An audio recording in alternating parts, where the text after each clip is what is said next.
It's Friday, January 25th, 2008, and this is the News on Cracked. I'm Lex Friedman, and there's just 11 short shopping months till Christmas.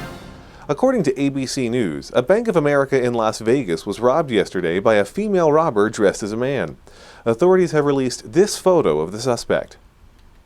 Munther Muraj Rad, dean of Baghdad University's School of Dentistry, was gunned down yesterday while driving home. In his memory, the other remaining university deans are going to get a little plaque. It's a school of dentistry. Puns are for douchebags, and thank God it's Friday because that means it's time once again for the Week in Douchebaggery. It's the Week in Douchebaggery. I just said that. Douchebag number 5, journalists. A new study shows that the White House told 219 lies about the Iraq War before the invasion began. That's right, someone actually sat down and did some real investigative journalism after the war broke.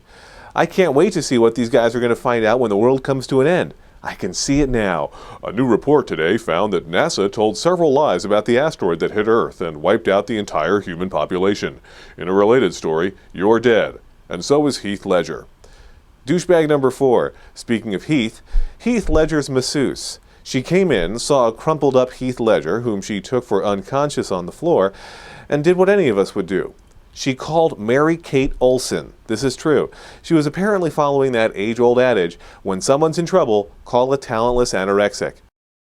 Once the masseuse realized Heath's life force had indeed left the building, she called Mary Kate back to ask for advice. To be fair, both Olsens have a lot of experience with death, what with their careers and all. Douchebag number 3. Once again, Lex Friedman. He'll never be as famous, wealthy, or thin as the Olsens, and he can't resist taking potshots at them. That guy's a real douchebag. Douchebag number 2. Speaking of potshots, California's Supreme Court recently upheld a ruling that says companies can fire employees if they test positive for marijuana, even if those employees have a license that allows them to use marijuana for medicinal purposes.